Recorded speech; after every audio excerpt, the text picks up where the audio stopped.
இன்னைக்கு நீ வந்து இன்னொரு பெண்ணோட வாழ்க்கையை ஒரு கேள்விக்குறியாக்கிட்டு நீ போயிட்ட. ஸோ அந்த குழந்தைங்களும் யோசிப்பாங்கல்ல, நம்ம அப்பா இவ்வளவு மோசமானவரா, இன்னொரு லைஃபை வந்து இப்படி ஒரு குழந்தை அங்க ஒரு வாழ்க்கை, அப்ப நம்ம அம்மாவோட இது என்னன்னு. இது சிம்பிள். இதுல வந்து ஆணை தவறு சொல்றதா பெண்ணை தவறு சொல்றதுன்றதை விட இதுல பாதிப்பு வந்து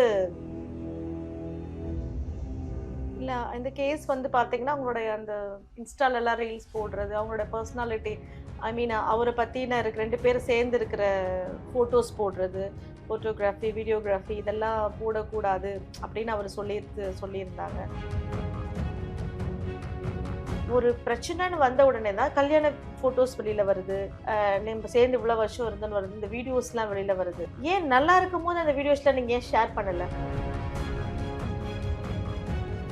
பிரியும் போது வீடியோஸா போடுறீங்க, போட்டோஸா போடுறீங்க, எல்லாம் பண்றீங்க. அவர் என்ன பண்றாரு, சந்தோஷமா வாழ்ற வரைக்கும் வாழ்ந்தாரு. குழந்தை டிஎன்ஏ டெஸ்ட்டுக்கு வர சொன்னாலும் அவரு வரவே இல்லை. சொல்றாருன்னா, எனக்கு என்னோட மனைவி குழந்தைகள் தான் முக்கியம், எனக்கு நீ முக்கியம் இல்லை, எனக்கு வந்து என்னோட பிஸ்னஸ் என்னோட ஃபேமிலி இதுதான் இப்போ இம்பார்ட்டன்ட்னு அவருக்கு இப்போ தெரிஞ்சிருக்கு.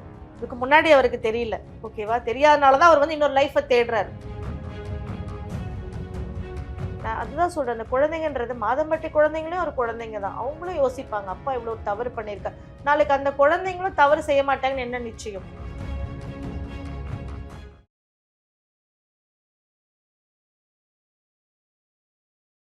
கிங் டிவி நேயர்கள் அனைவருக்கும் வணக்கம். இன்னைக்கு நம்ம யார் இன்டர்வியூ எடுக்க போறோம்னு பாத்தீங்கன்னா, பிரபல வழக்கறிஞர் திருமதி புஷ்பவதி அவர்கள். வாங்க பேசலாம். மேம் வணக்கம். மேம் வணக்கம். ஜாய் கிறிசல்டா கேஸ் நம்ம நிறைய இதை பத்தி நிறைய பேசிருப்போம் நினைக்கிறேன். நீங்களும் நிறைய விஷயங்கள் சொல்லியிருப்பீங்க. இப்போ சமீபத்துல வந்து ஜாய் கிறிஸ்ல அவங்களுக்கும் சாதகமா வந்து ஒரு கேஸ் வந்துருச்சு, சாதகமா அவங்க ஜெயிச்சிட்டாங்க அந்த கேஸ்ல. மாதம்பட்டி ரங்கராஜன் அவர்களோட சாப்டர் க்ளோஸ் அப்படின்னு போன்ற இந்த ஹேஷ்டேக் இது வாண்டி வசனங்களை நீங்க சோசியல் மீடியா கேட்டு வந்திருப்பீங்க. இவங்களுக்கு சாதகமா அந்த கேஸ் வந்து ஜெயிச்சிட்டாங்கன்னு சொல்றாங்களே மேம், என்ன ஆச்சு? என்ன கேஸ்? ஃபர்ஸ்ட் இல்ல, இந்த கேஸ் வந்து பாத்தீங்கன்னா அவங்களுடைய அந்த இன்ஸ்டால எல்லாம் ரீல்ஸ் போடுறது, அவங்களோட பர்சனாலிட்டி, ஐ மீன் அவரை பத்தின இருக்கு 2 பேரும் சேர்ந்து இருக்கிற போட்டோஸ் போடுறது, போட்டோகிராஃபி வீடியோகிராஃபி இதெல்லாம் போடக்கூடாது அப்படின்னு அவர் சொல்லியிருந்தாங்க. ஸோ இவங்க அதுக்காக கேஸ் ஃபைல் பண்ணி அதை வந்து டிஸ்மிஸ் பண்ணியிருக்காங்க. அது மாதம்பட்டி ரங்கராஜன் அவர்களும் இந்த மாதிரி போடாதீங்க அப்படின்னுக்காக. ஆமா, போடக்கூடாதுன்னு அவரு சொல்லியிருந்தார்.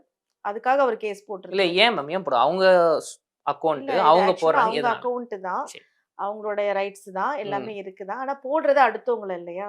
சோ ஏன்னா இப்ப ஒண்ணா இருக்கும் போது அது போட்டா தெரியாது. இப்ப பிரச்சனை ஆயிட்டு நாங்க ஒண்ணா இருந்திருக்காங்க. ஓகே, ஒண்ணா இருந்திருக்காங்க, இப்ப போடுறாங்க. ஆமா, ஒண்ணா இருந்திருக்காங்க, ஒண்ணா வாழ்ந்திருக்காங்க. ஓகேவா? சோ எல்லாமே அவங்களோட அந்த போட்டோகிராஃபி எல்லாம் இருக்கு. சோ அவரு வந்து இப்ப பிடிக்கல, 2 பேரும் விலகிடுறாங்க. சோ நான் விலகி போனதுக்கு அப்புறம் நீ என்னுடைய போட்டோஸா இருக்கட்டும், போட்டோகிராஃப்ஸா இருக்கட்டும், வீடியோஸா இருக்கட்டும், நீ போட்டீங்கன்னா என்னுடைய பிசினஸ்க்கோ என்னுடைய சோஷியல் மீடியால இம்பாக்ட் ஆகுது. ஸோ நீ போடக்கூடாதுன்னு அவரு கேஸ் ஃபைல் பண்றாரு. ஸோ இந்த கேஸ் தான் அவங்க வந்து ஆர்கியூ பண்றாங்க. அந்த கேஸ் தான் வந்து தள்ளுபடி பண்ணிருக்காங்க. எதுக்கு இப்ப தள்ளுபடி பண்ணிருக்காங்க? இவங்க கேஸ் கொடுத்துருக்காங்க. இது மாதிரி இதனால வந்து அது என்ன இஷ்யூ விட்டுருங்க. இந்த ஒரு இஷ்யூவால எனக்கு வந்து பெரிய பிரச்சனை வருது, நான் சம்பந்தப்பட்ட வீடியோஸ் போட்டோஸ் எல்லாம் அவங்க அவங்களோட பேஜ்ல போடுறாங்க அப்படின்னு சொல்லியிருக்காங்க. ஆனா அந்த கேஸ் ஏன் தள்ளுபடி பண்றாங்க கோர்ட்டு? நான் ஃபர்ஸ்ட் வந்து நான் அவங்களையுமே சொல்லிடுறேன். ஆக்சுவலா வந்து ஜாய் கிறிசல்டா வந்து பாத்தீங்கன்னா நிறைய அவரை பத்தி வீடியோஸ் போட்டுட்டே இருக்காங்க. 2 பேருமே நல்லபடி சேர்ந்து வாழ்ந்திருக்காங்க. அது எல்லாருமே அந்த போட்டோஸ்லாம் பார்க்கும்போது, அப்புறம் அவரோட வீடியோஸ், அந்த பொண்டாட்டின்னு சொல்லி கொஞ்சிருக்காரு. பொண்டாட்டி நான் கிளம்பிட்டேன், ஸோ இதெல்லாம் சொல்றாரு பண்றாரு. ஓகே, பட் அவங்களுக்குள்ள ஒரு டிஸ்பியூட் வரும்போது 2 பேருமே பிரிஞ்சிடுறாங்க. அன்னைக்கு அவங்க சேர்ந்து வாழும் போதே பாத்தீங்கன்னா நிறைய போட்டோஸ் வீடியோகிராஃப்ஸ்ல யாருமே போடல. மாதம்பட்டி ரங்கராஜும் போடல, இவங்க ஜாய் கிறிசல்டாவுமே போடல. ஒரு பிரச்சனைன்னு வந்த உடனே தான் கல்யாண போட்டோஸ் வெளியில வருது, நம்ம சேர்ந்து இவ்வளவு வருஷம் இருந்துன்னு வருது, இந்த வீடியோஸ்லாம் வெளியில வருது. ஏன் நல்லா இருக்கும் போது அந்த வீடியோஸ்லாம் நீங்க ஏன் ஷேர் பண்ணல? ஷேர் பண்ணிருக்கலாமே. இப்போ இதை ஏன் நீங்க அதாவது அவங்க வந்து ஷேர் பண்றாங்களா மேம்? இது அவங்க சந்தோஷத்தின் அடிப்படையில பண்ணா ஓகே, நீங்க சொல்றது ரைட். ஆதாரம் இந்த ஒரு அடிப்படையில தானே பண்றாங்க அப்படின்னு அவங்க சொல்றாங்க. அந்த ஆதாரம் பண்றது நீங்க முதல்லயே பண்ணிருக்கலாமே. நீங்க 2 மேம் பேரும் ஆதாரம் இல்ல. சந்தோஷமா ஆதாரம் ஒரு விஷயம் எங்க தேவைப்படும்னா நான் நிரூபிக்கத்தான் தேவைப்படும். நீங்க நிரூபிக்க முதல்லயே வந்து டிக்ளேர் பண்ணிட வேண்டியதானே. நீங்க டிக்ளேர் பண்ணல. கல்யாணம் பண்ணிக்கிட்டோம் நீங்க டிக்ளேர் பண்ணவே இல்லையே.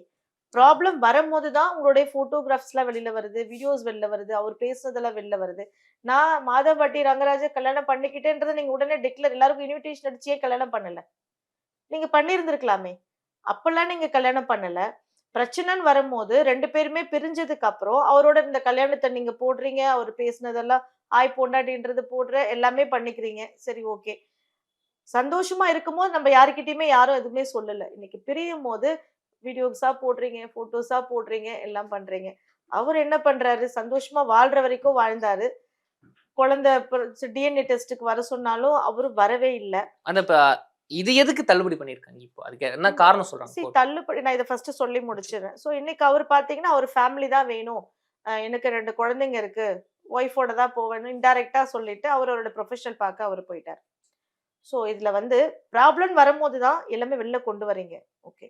இவங்க வந்து அவரு கேஸ் போடுறாரு. என்னுடைய பேரெல்லாம் அன்னைக்கு போடுறப்பல்லாம் போட்டிருந்தா இவரு அன்னைக்கே அப்போஸ் பண்ணியிருந்திருக்கலாம். பிரச்சனைன்னு வரும்போது இவங்க வீடியோஸ் போடும்போது அவர் என்ன சொல்றாரு, என்னோட வீடியோஸ் இந்த ஃபோட்டோகிராஃபிஸா இருக்கட்டும் நீ போடாத. என்னோட பிசினஸ் கார்டு வந்து இம்பாக்ட் ஆகுது அப்படின்னு அவர் சொல்லி போடுறாங்க. கேஸ் டிஸ்மிஸ் ஆயிடுது. ஏன் கேஸ் டிஸ்மிஸ் ஆகுதுன்னு நீங்க என்ன கேட்க முடியாது. ஏன் அப்படின்னா நெறைய வழிகள் இருக்கு கேஸ் டிஸ்மிஸ் ஆகுறதுக்கு. ரெலவென்ட் பாயிண்ட்ஸ் இல்லாம இருக்கலாம். ரெலவென்ட்டான ஃபேக்ட் இல்லாம இருந்திருக்கலாம். ஏன் இந்த கொஸ்டின் கேட்டீங்கன்னா, அவங்க தரப்புல சொல்லப்பட்ட விஷயம் என்னன்னா, நாங்க ஜெயிச்சிட்டோம் இல்ல ஒரு இதுல காட்டுறாங்க. அததான் கேக்குறேன். ஜெயிச்சிட்டோன்றத நீங்க எப்படி கன்சிடர் பண்றாங்க அப்படின்னா, எனக்கு இது வேணும். இந்த பொருள் எனக்கு வேணும். எனக்கு வந்து இந்த இந்த எனக்கு வந்து ஒரு பர்ட்டிகுலரான ஒரு சாரி வேணும் எனக்கு. அப்படின்னு நான் ஒரு இடத்துல போய் கேட்கிறேன். அந்த இடத்துல அந்த சாரி வந்து இருக்கு. ஆனா தரமாட்டாங்க. இல்ல உனக்கு சாரி கிடையாது போன்னு சொல்லிடுறாங்க. அதே சாரி இன்னொருத்தருக்கும் தேவைப்படுது. அப்போ உங்களுக்கு சாரி கிடைக்கலன்றத விட எனக்கும் கிடைக்கலன்றது சந்தோஷப்படுவாங்க. புரியுதுங்களா? இது ஸ்மால் எக்ஸாம்பிள். கேஸ் டிஸ்மிஸ் ஆயிடுச்சு அப்படின்னா, என்ன வந்து நீங்க Instagramல ஃபோட்டோஸ் போட வேணான்னு நீங்க சொல்லல. கேஸ டிஸ்மிஸ் பண்ணிட்டீங்க. நான் Instagramல ஃபோட்டோஸ் போட்டுக்கலாம். என்ன வந்து யாரும் தடை விதிக்கல. என்னுடைய விருப்பத்த வந்து யாரும் தடை விதிக்கல. அதுதான் எனக்கு கிடைச்ச வெற்றியா அவங்க கன்சிடர் பண்ணிக்கிறாங்க.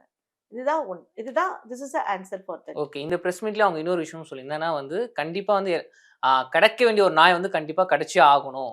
அது கிடைக்கும் நான் நம்புறேன் நான் அப்படின்னு ஒரு விஷயம் சொன்னாங்க. ஏன்னா இதுக்கு முன்னாடி அவங்க வந்து மகளிர் ஆணையத்த சொன்னாங்க. மகளிர் ஆணையம் போயிருக்கேன். கண்டிப்பா நீதி கிடைக்கும் நான் நம்புறேன்னு சொன்னாங்க. ஆனா அவங்க ஒரு ஸ்டேட்மெண்ட் குடுத்தாங்க. இவர் வந்து ஒத்துக்கிட்டாரு. மாதமணி ரங்கராஜன் தன் குழந்தைன்னு ஒத்துக்கிட்டான்னு சொல்லி அவங்க ஸ்டேட்மெண்ட் குடுத்தாங்க. அப்புறம் இந்த கேஸ் வந்து பூதாகரம் அடிச்சு உங்களுக்கே தெரியும். இப்போ நீதிமன்றம் நான் நம்புறேன் அப்படின்னு சொல்றாங்க. இதுதான் நான் சொன்னதுதான். எனக்கு வந்து ஃப்ரீடம் கிடைச்சிருச்சு. என்ன யாரும் இப்ப ரெஸ்ட்ரிக்ட் பண்ணல. நீங்க அவருக்கு ஆர்டர் போட்டிருந்தா, நீ வந்து ஃபோட்டோஸ் போடக்கூடாதுன்னு ஆர்டர் வந்திருக்கும். எனக்கு ஆர்டர் வரல. கேஸே டிஸ்மிஸ் ஆயிடுச்சு. என் விருப்பத்துக்கு நான் இருக்கலாம்.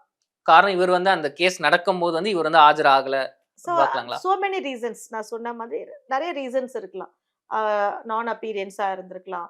இல்ல வந்து பாயிண்ட்ஸ் ரெலவென்ட்டா இல்லாம இருந்திருக்கலாம். அவங்க போட்ட காரணங்கள் கரெக்ட்டா இல்லாம சரியா இல்லாம இருந்திருக்கலாம். இந்த சில காரணங்களால் கேஸ் வந்து தள்ளுபடி செய்யப்படுது. ஆனா இதற்கு முன்னாடி இதே மாதிரி ஒரு கேஸ் போட்டிருந்தாங்க. ஏன் வெற்றின்னு நினைச்சுக்கிறாங்க அப்படின்னா, அதான் நான் சொன்ன மாதிரி உங்கள வந்து என்ன யாருமே ரெஸ்ட்ரிக்ட் பண்ணல. நீ இப்போ வந்து யாரும் என்ன போடாதன்னு சொல்லல. கேஸ் தான் டிஸ்மிஸ் ஆயிடுச்சு. அப்ப என்னோட விருப்பத்துக்கு நான் என்னோட செயலை செய்து கொள்ளலாம். இதுதான் அவங்களுக்கு கிடைச்ச வெற்றி. ஓகே. இப்ப இந்த பிரஸ் மீட்ல இன்னொரு விஷயம் என்ன சொல்லியிருந்தாங்கன்னா, அவர் டிஎன்ஏ டெஸ்ட் வந்து ஓகேன்னு சொல்லியிருந்தாரு. ஆனா 2 மாசம் ஆச்சு. இதுவரைக்கும் அவர் வந்து எந்த ஒரு பதிலும் தரல. அவர் ஊர் தான் சுத்தின்னு இருக்காரு அப்படின்னு சமாதத்தை நினைச்சுக்க வேண்டியதுதான். அப்படின்னு சொல்றாங்க. இது எத சொல்ல வராங்க? அவருமே இருக்கட்டும். அவர் வந்து இத வந்து அவர் டிஎன்ஏ டெஸ்ட்க்கு வந்தா அவர டிக்ளேர் பண்ணதா ஆயிடும். ஓகேவா? இது என்னோட குழந்தை இல்ல, ஆமா இல்ல சொல்றத விட ஆமான்ற மாரி ஒத்துக்கிட்டு வர மாரி ஆயிடும். சரி ஓகே. இப்ப டிஎன்ஏ டெஸ்ட்ல வந்துருச்சுன்னா, அவரு கருத்துப்படி சட்டப்பூர்வமான குழந்தையே ஆயிடுது அது. ஓகே. அவர் பாயிண்ட் ஆஃப் அவர் ஏத்துக்கிறதுக்கு மனசு இல்ல. இருந்தாலும் அந்த குழந்தை இவங்களுடைய எவிடன்ஸ் எல்லாம் கரெக்ட்டா இருந்துச்சுன்னா, அந்த குழந்தை அவருடையதுதான். அதாங்க எவிடன்ஸ்லாம் கரெக்ட்டா இருந்துச்சுன்னா, இந்த குழந்தை இவரோடது தான். ஓகே. ஆமா. அப்போ இவங்க குழந்தைகளுக்கான அனைத்து சட்டப்பூர்வமான உரிமைகளும் அந்த குழந்தைக்கு இருக்கு. ஓகேங்க. அப்போ இவங்க வந்து புகார் குடுத்துருக்கலாம். இவங்க ஒரு மனு போட்டுருக்காங்க. ஆமாங்க இவர் சொன்னாரு. டிஎன்ஏ டெஸ்ட் ஒத்துக்கிறேன். டிஎன்ஏ டெஸ்ட்ல வந்து பாசிட்டிவா வந்துச்சு நான் குழந்தை ஏத்துக்கிறேன் அப்படின்னு சொன்னாரு. ஆனா இன்னும் இவர் வந்து டிஎன்ஏ டெஸ்ட்க்கே வரல. அப்ப இவங்க ஏன் போடாம இருக்காங்க? ஏன் போடாம இருக்காங்க? ஏன் ஸ்ட்ராங்கான ப்ரூஃப் இல்லையா? இல்ல போட்டுருக்கலாமே, இவங்களும் போடலாமே. எனக்கு அவர் வந்துதான் ஆகணும், ஆர்டர் கொடுங்க. அது இவங்க ஒன்னும் போடாம இருக்காங்க. அது அவங்க தான் போடணும். அவங்க தான் அதை சொல்லணும். போடலாமே. போட்டுட்டு இல்ல அவர் டிஎன்ஏ டெஸ்ட்க்கு வந்துதான் ஆகணும் ஒரு ஆர்டர் வாங்கலாமே அவங்க. யாரையுமே இந்த விஷயத்துல வந்து ஃபோர்ஸ் பண்ண முடியாது. ஓகேவா? நான் சொன்னது மாதிரி சந்தோஷமா இருக்கும்போது இந்த பிரச்சனைகள்லாம் வெளியில வரல. பிரச்சனைகளா இருக்கும்போது அவங்க லிவிங் டுகெதர்ல இருந்திருக்காங்க. ஏன்னா அவங்களுடைய மனைவி நான் இதுக்கு முன்னாடி இன்டர்வியூலே சொல்லியிருந்திருப்பேன். அவங்க வந்து முழுமையா விவாகரத்து பெறப்படாத ஒரு வழக்கு அது. ஓகேவா? ஏன்னா 2, 3 ஹியரிங் தான் போயிட்டு கேஸ் வந்து நடந்துட்டு இருக்கு. ஸோ அப்படி இருக்கும்போது அவங்க லீகலி டிஸ்பியூட் ஆகாமயே இவங்க கல்யாணம் பண்ணியிருக்கிறது முதல் தப்பு. அவங்க 2 பேருமே பிரியல. விவாகரத்தே நடக்கல அவங்களுக்கு. ஓகேவா? அப்படி இருக்க அதாங்க ஒரு விவாகரத்து ஸ்டேஜ்ல ஆகாத ஒரு பெண்ண திருமணம் பண்ணதும் தப்பு தானே? இவங்களுக்கு விவாகரத்து ஆயிடுச்சு. இவங்க சைடு ஆனா இவங்க அவங்களுக்கு கிளியர் ஆகல ஆகல. இவருக்கு நல்லாவே தெரியும்ல. ஆகலன்னு தெரியும்ல. அதான் சொல்றேன். அது முதல் தப்பு. ஓகேங்களா? ஸோ நான் அப்படி இருக்கும்போது, உங்கள வந்து இல்ல நீங்க வந்து எனக்கு ஒரு ஃபோர்ஸ் பண்ணி என் குழந்தைக்கு அப்பான்தான்லாம் சொல்ல முடியாது. பட் ஆனா லீகலி அந்த குழந்தைக்கு டிஎன்ஏ டெஸ்ட் படி முடிவு செய்யப்பட்டால், உறுதி செய்யப்பட்டால், அந்த குழந்தைங்களுக்கு அவர் அப்பாவா இருந்து எல்லா சட்ட உரிமைகளும் அந்த குழந்தைக்கு இருக்கு. குழந்தைக்கு இருக்கு. ஆனா இவங்களுக்கு கிடையாது. இவங்களுக்கு கிடையாது. குழந்தைக்கு இருக்கு. ஓகே. நீங்க ஃபர்ஸ்ட் ஒண்ணு சொன்னீங்க. இவங்க வந்து ஏன் சந்தோஷமா இருக்கும்போது இந்த ஃபோட்டோஸ்லாம் வந்து வெளியிடல. அப்ப விட்டிருந்தா பிரச்சனை கிடையாது. இப்ப பிரச்சனை வரும்போது தானே வந்து எல்லாம் வந்து போஸ்ட் பண்றாங்க அப்படின்னு. அதான் ஸ்டார்ட்டிங்ல சொன்ன விஷயம் தான். இவங்க வந்து அந்த ஒரு சந்தோஷத்துக்காக வெளியிடல. ஆதாரம்னு ஒரு விஷயத்துக்காக அப்படின்றாங்க. அந்த ஆதாரத்த நான் வந்து வெளியிடுறேன் அப்படின்னு. அப்ப அதுங்க ப்ரூஃப் பண்ணணும்ல. இவங்க அதுக்கு ஆப்போசிட்டா இன்னும் வீடியோஸ் போடணும். இல்ல போஸ்ட் இல்ல இவங்க சொல்றதெல்லாம் வந்து ஏத்துக்க முடியாது. நான் கிடையவே கிடையாதுன்னு சொல்லணும்னா, இது வரைக்கும் எதுவுமே சொல்லவே இல்லையே! இவங்க மறுப்பே எதுவுமே தெரிவிக்கல. அவர் வந்து தன்னுடைய பர்சனல் வேலைகள்ல ஒரு பிஸியா இருக்காரு. அவர் என்ன சொல்ல வர்றாருன்னா, "நீ என்ன ஏங்க வேணாலும் இது பண்ணிக்கோ." குடும்பம் சம்மந்தப்பட்ட விஷயமா ஆச்சுங்க. சரி ஓகே. இவர் சொல்ற என்ன மாரி அவரு வந்து என்ன சொல்றாருன்னா, சரி. "எனக்கு என்னோட மனைவி, குழந்தைகள் தான் முக்கியம். எனக்கு நீ முக்கியம் இல்ல. எனக்கு வந்து என்னோட பிசினஸ், என்னோட ஃபேமிலி இதுதான் இப்ப இம்பார்ட்டன்ட்ன்னு" அவருக்கு இப்ப தெரிஞ்சிருக்கு. இதுக்கு முன்னாடி அவருக்கு தெரியல. ஓகேவா? தெரியாதனால தான் அவர் வந்து இன்னொரு லைஃப்ப தேடுறாரு. ஓகேவா? இது சிம்பிள். இதுல வந்து ஆண தவறு சொல்றதா, பெண்ண தவறு சொல்றதுன்றத விட, இதுல பாதிப்பு வந்து பெண்ணுக்கு ஜாஸ்தியா இருக்கும்போது, நம்ம கொஞ்சம் யோசிச்சுருந்திருக்கலாம். நீங்க உண்மையிலேயே அவர கல்யாணம் பண்ணிக்கணும்னு நெனச்சிருந்தீங்கன்னா, அவரு விவாகரத்து பெறுற வரைக்கும் நீங்க வெயிட் பண்ணியிருந்திருக்கலாம். ஸோ உங்களுக்கு நீங்க எல்லாமே 100% வந்து உங்களுக்கு ரைட்ஃபுல்லா இருப்பீங்க. நான் பெண்களுக்கே என்ன சொல்றேன்னா, உங்களுடைய உரிமைய நீங்க கேளுங்க. ஆனா அது சரியான இடத்துல கேளுங்க. இன்னைக்கு அந்த அம்மா வந்து அந்த குழந்தைய வச்சுக்கிட்டு, அந்த குழந்தையோட ஒரு அப்பான்ற உரிமைய கூட இவ்வளவு கத்தி, கூச்சல் போட்டு, சண்ட போட்டு, கோர்ட்ல போய் தான் வாங்க வேண்டியதா இருக்கு. அந்த குழந்தையோட மனநிலைமை பாருங்க. இந்த வீடியோஸ்லாம் நாளைக்கு அந்த குழந்தை பார்த்துச்சுன்னா, அந்த குழந்தை எவ்வளவு ஃபீல் பண்ணும்? இப்படியெல்லாம் வந்து நம்ம ஒரு அப்பா வந்து நமக்கு இருந்திருக்காரா? இப்படிலாம் நமக்கு ஒரு தேவையானா, அந்த குழந்தையுடைய மனதளவுல எவ்வளோ கஷ்டப்படும் இல்லையா? அதுவும் இந்த சைடும் பார்க்கணும். ஏன்னா ஸ்ருதி அவங்களுக்கும் பசங்க இருக்காங்க. ஆ. அவங்க இத பார்த்துக்கிட்டு இருக்கிறாங்க. அவங்களுக்கு விவரம் இருக்காங்க. தெரிஞ்ச வயசு தான். ஸோ நான் இதுக்கு தான் நான் இவங்களுக்கு என்ன சொல்றேன்னா, உங்களோட உரிமைகள கேளுங்க. பட் ஆனா உரிய இடத்துல அதான் கேளுங்க. என்னோட கேள்வி இப்ப நீங்க சொன்னீங்க. இப்போ அவருக்கு வந்து ஒரு ஞானம் வந்துருச்சு. ஃபேமிலிய பார்க்கணும், ஃபேமிலிய பார்க்கணும். அப்ப அவங்க ஃபேமிலி மெம்பர்ஸும் இந்த கேஸ பார்ப்பாங்க. அவங்க பசங்களும் இந்த கேஸ பார்ப்பாங்க. பாப்பாங்க. அப்ப அதுக்காச்சும் ஒரு பதில் இவரு சொல்லி ஆகணும்ல. சொல்லி ஆகணும். நான் அதுதான் சொல்றேன். அந்த குழந்தைங்கன்றது மாதம்பட்டி குழந்தைங்களும் ஒரு குழந்தைங்க தான். அவங்களும் யோசிப்பாங்க. அப்பா இவ்வளோ ஒரு தவறு பண்ணியிருக்கார். நாளைக்கு அந்த குழந்தைங்களும் தவறு செய்ய மாட்டாங்கன்னு என்ன நிச்சயம்? இன்னைக்கு நீ வந்து இன்னொரு பெண்ணுடைய வாழ்க்கைய ஒரு கேள்விக்குறியாக்கிட்டு நீ போயிட்ட. ஸோ அந்த குழந்தைங்களும் யோசிப்பாங்கல்ல. நம்ம அப்பா இவ்வளோ மோசமானவரா? இன்னொரு லைஃப்ப வந்து இப்படி ஒரு குழந்தை, அங்க ஒரு வாழ்க்கை, அப்ப நம்ம அம்மாவோட இது என்னன்னு. ஸோ நான் எல்லாருக்குமே என்ன சொல்றேன்னா, நான் ஈவன் ஜாய் கிறிசல்டாவா இருக்கட்டும், இப்ப சொன்னது தான். நீங்க விரும்புறது தவறு கிடையாது. நீங்க உரிமை கேட்கறது தவறு கிடையாது. பட் ஆனா, அந்த பொருள் வந்து சரியான இடத்துல இருக்கா? அது சரியான இடத்துல தான் நமக்கு பெறப்படுதா? அப்படின்றத நீங்க யோசிச்சு பண்ணுங்க. ஏன்னா, அவங்களும் சரி, ஜா அ மாதம்பட்டி ரங்கராஜு ஒய்ஃபும் சரி, அந்த குழந்தைங்களும் சரி, இதெல்லாம் பார்த்து அவங்க எவ்வளோ வேதனை அடைவாங்க. தன்னுடைய அப்பா வந்து இந்த மாதிரி யாரோ ஒரு பிரச்சனைக்காக இப்படி வந்து அசிங்கப்பட்டுட்டு இருக்காரு. ஸோ அந்த குழந்தைங்க வெளியில போக முடியுமா? எவ்வளோ மனநிலைமையில எவ்வளோ தான் ஓவர் கம் பண்ணி வர முடியும்? ஒரு சில உணர்வுகள் சம்பந்தப்பட்ட விஷயத்த எப்படி ஓவர் கம் பண்ணி வர முடியும்? நாளைக்கு அந்த குழந்தைங்களோட ஃப்ரெண்ட்ஸ் கேட்கலாம், சொந்தக்காரங்க கேட்கலாம். எவ்வளோ தான் நீங்க அந்த குழந்தைங்கள வந்து மென்டலி வாஷ் பண்ணிட்டே இருக்க முடியும் நம்ம. ஸோ யாரா இருந்தாலும் ஒரு விஷயத்த செய்யறதுக்கு முன்னாடி அது சரியா தவறான்னு ஒரு நிமிஷம் யோசிச்சு பண்ணுங்க. இந்த இடத்துல ஜாய் அந்த விஷயத்த யோசிக்கவே இல்ல. அப்படிதான் யோசிக்கவே இல்ல பார்க்கணும். அவங்க.